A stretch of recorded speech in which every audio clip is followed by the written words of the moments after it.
அப்படி கருதக்கூடிய நேரத்தில் நீங்கள் போட்டு கைப்பற்றுறேன்னு சொன்னால் நம்முடைய லைஃப் கூட என்ன ஆகும் தெரியுமா? ரெண்டு வகையில் நம்மளுடைய லைஃப் வீணாகி கொண்டிருக்கும். என்ன? நம்மளுக்குள்ளேயே நான் வந்து தௌஹீத் சுன்னத் ஜமாத்துன்னு அது கைப்பற்றின செக்ஷனுக்குள்ளேயே உண்டாகும். அதுக்கப்புறம் நான் தாமுகவா நீ தாமுகவா என்ற செக்ஷன் ஒரு பக்கமும் நடக்கும்.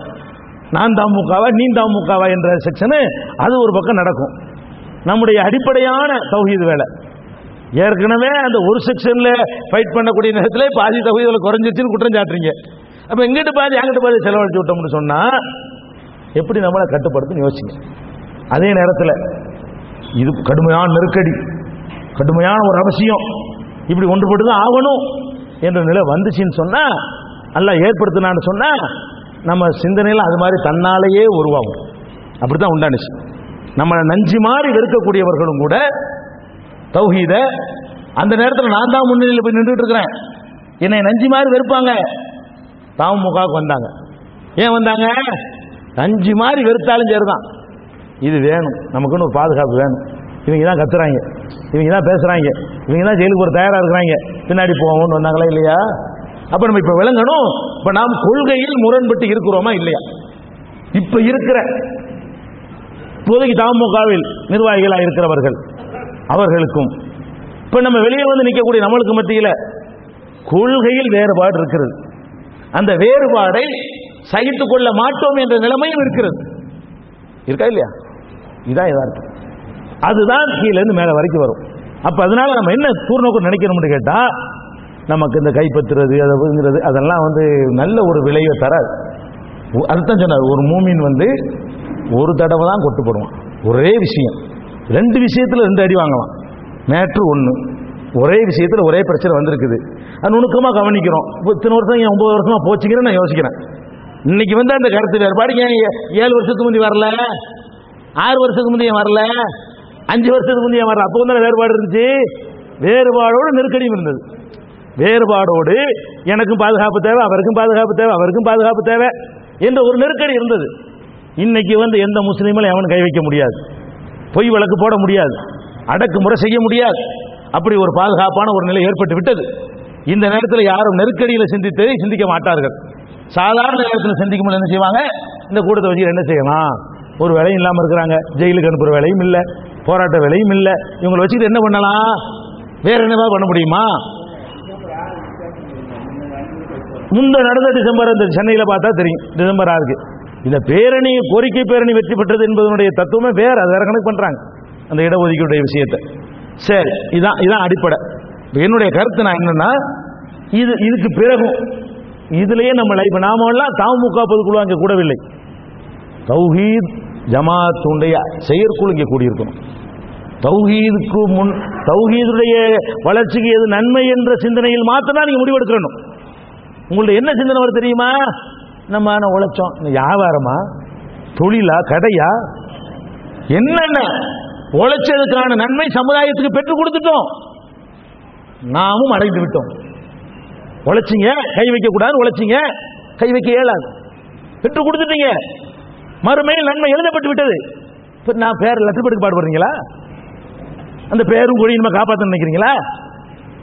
எதுக்கு நம்ம உழைச்சோம்? இத்தனை வருஷம் 9 வருஷ காலம் வீணா போச்சுன்னு சொல்லுவோம்னு நினைக்கிறீங்களா? வீணா போகுதுன்னு நினைத்திருந்தால் ஒரு வினாடி கூட நம்ம அங்கே இருந்திருக்க மாட்டோம். வீணான வேலையை நாங்கள் செய்யவில்லை, உறுதியாக நாங்கள் இருக்கிறோம். தேவையான வேலையைத்தான் செய்தோம், அது மறுமையை நன்மை எதிர்பார்த்தால் செய்தோம். அந்த நன்மை அல்லாஹ்விடத்தில் நிச்சயமாக யாருக்கெல்லாம் இஹ்லாஸ் இருந்துச்சோ அவர்களுக்கு எழுதப்பட்டு விட்டது. யாருக்கு இஹ்லாஸ் இல்லையோ அவர்களுக்கு இந்த உலகத்தில் அதற்கான பரிசு அல்லாஹ் பிரித்து கொடுத்துட்டுவான், முடிஞ்சு வச்சு கதை. அது இஹ்லாஸை பொறுத்து ஜட்ஜ்மெண்ட் அவன் பண்ணக்கூடியவன். இப்போ என்ன முடிவுக்கு வரணும்? நம்மள உண்டாக்கணும், நம்ம தான் கட்டி காத்தோம், நம்ம தான் தியாகம் செஞ்சோம், அதுக்காண்டி என்னங்கிறான், இங்கே போய் இந்த பதவி அடைஞ்சிடணுமா, இங்கே போய் பொறுப்புல உட்காந்துடணுமா, நான் போய் அந்த சீட்டில் உட்கார்ந்தா தான் நீங்கள் நன்மை அடைஞ்சிட்டீங்களா? பார்க்கறதுக்கு அந்த சீட்டில் உட்கார வச்சு அழகு பார்த்தா தான் உங்களுக்கு நன்மை அடைஞ்சிட்டீங்களா?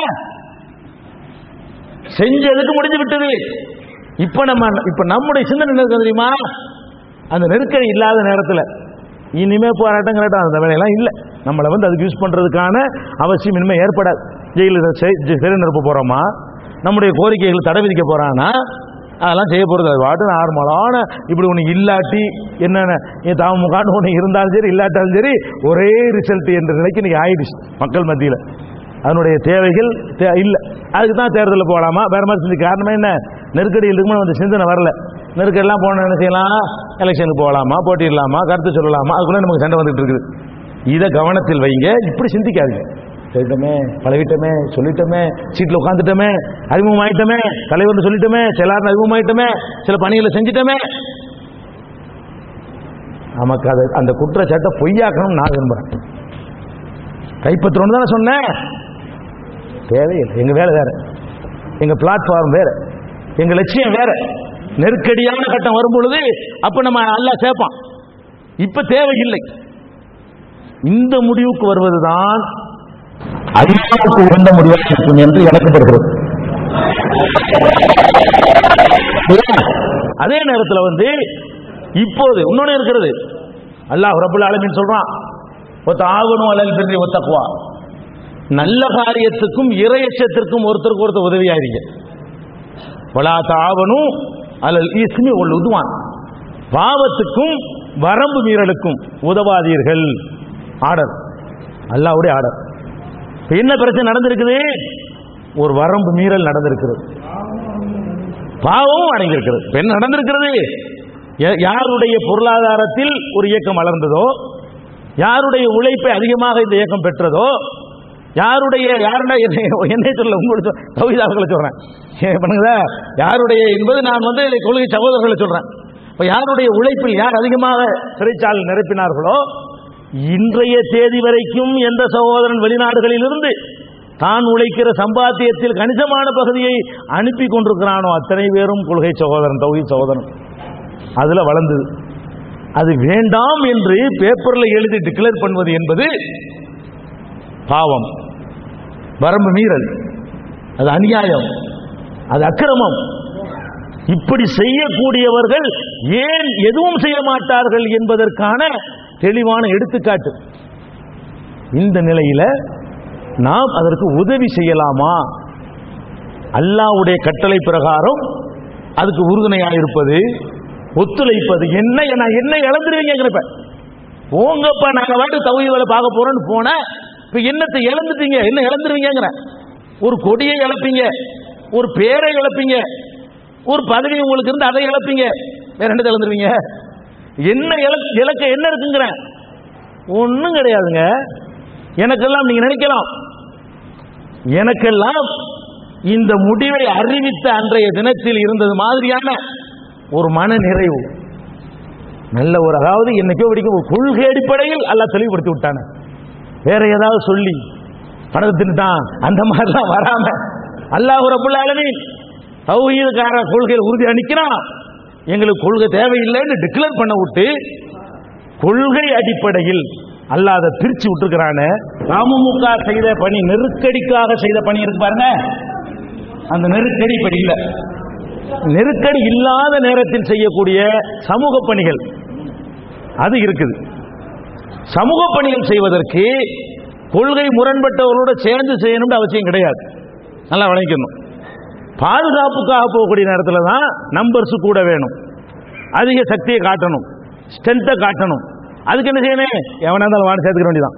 நீ அடிக்கிறேங்கிற இன்னைக்கு வேற நம்பர் நாளைக்கு அடிச்சுக்கிடுவோம், அவனை போய் அடிப்போம் அப்படின்னு கூப்பிடணும். எப்ப அது பாதுகாப்பு சம்பந்தப்பட்ட மேட்ரு. அந்த நெருக்கடி இப்போது நம்ம விலகிவிட்டது, விலகிருச்சா? அதே நேரத்தில் சமூக பணி என்ன? இந்த நாட்டு மக்களுக்கு, மற்ற கொள்கை உடையவர்களுக்கும் ஒரு தௌஹீதுக்காரன் பாடுபடக்கூடாதா? தௌஹீதுக்கார கொள்கையில தௌஹீதுக்கு பாடுபடு, மற்ற மக்களுக்காகவும் பாடுபட. தௌஹீதை மற்ற மக்களுக்கு தான் சொல்றீங்க, தௌஹீதுக்காரன் சொல்றீங்க. தௌஹீது என்பது மற்றவர்களுக்கு பாடுபடுவதுதான். அதே மாதிரி என்ன செய்வோம்னு கேட்டா, நாம் தௌஹீத் பணியவே செய்வோம், தௌஹீத் ஜமாத் வேலையை பார்ப்போம். அதே நேரத்தில் இரத்த தான முகாம்களை தௌஹீத் ஜமாத் பெயரிலேயே நாம் செய்யலாம். அதுக்கு மார்க்கமும் தடுக்கல, அது நம்முடைய கடமை. அதுக்கு அந்த ஒரு பெல்ட் தேவையில்லை.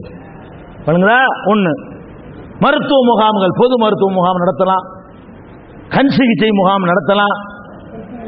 பிரச்சனைகள் வறுமையானால், உங்களுக்கு பிரச்சனை வருது, அது யார் ஒரு பிரச்சனை வருது, இப்ப நாம் காவல்துறை அதுகளை எல்லாம் தௌஹீத் ஜமாத் அணுகுவது இல்லை. முடியாது என்பதனால் அணுகாமல் இருக்கவில்லை. செய்ய முடியாது, தௌஹீத் ஜமாத்துக்கு இது தெரியாது என்பதனால் இல்லை. ஒருத்தங்க செய்யறாங்களே அதுல ஏன் குறுக்கிடணும் என்பதற்கு தான். இப்ப நாம அதை விட சிறப்பாக உயர் அதிகாரிகளை பார்த்து நீங்க அந்த நெருக்கடி வருமோ அதெல்லாம் நீங்க பயப்படவே செய்யாதீங்க. உளவுத்துறை அதிகாரிகள்ட்ட எப்படி பழகுறது, முதியோர்களுக்கு எப்படி கடனுதவி வாங்கி கொடுக்கிறது, விதவை பெண்களுக்கு அரசாங்கத்தில் உள்ள அந்த சலுகைகள் எப்படி வாங்கி கொடுக்கிறது, விடுபட்ட வாக்காளர் பெயர்களை இதெல்லாம் தெரிஞ்சுக்கிட்ட தாமுக ஆரம்பிச்சிய எல்லாம் எல்கேஜிலிருந்து கீழே இருந்து நடக்கும். ஒன்றும் தெரியாத சமுதாயமாக தான் எல்லாரும் இருந்தோம். இந்த உருக்கோள்களை செய்யும் பொழுது அந்த மீட்டிங்லையும் நம்ம வரம்பு மீற மாட்டோம். புத்தகம் வழங்குற விழான்னு சொல்லுவோம், அதுல இஸ்லாம் இருக்கும். புத்தகம் பள்ளிக்கூடம் திறக்க போறாங்க, எத்தனை ஏழை மாணவர்களுக்கு புத்தகம் நோட் புக் இருக்காது, யூனிஃபார்ம் வாங்க வசதி இருக்காது. உங்க ஊர்ல உள்ள தௌஹீத் கிளைகள் என்ன பண்ணலாம், மக்கள்கிட்ட கலெக்ஷன் பண்ணி எத்தனை ஏழை பிள்ளை லிஸ்ட் எடுத்து அந்த பிள்ளைங்களுக்கு புத்தகத்தை வாங்கி கொடுத்து தௌஹீத் எல்லாம் செய்வாங்களா, இவ்வளவு அழகான ஜமாத்தான்னு சொல்லி தௌஹீத் ஜமாத்துக்கு இந்த செயல் மூலமா தான் கிரெடிட் வந்துச்சு.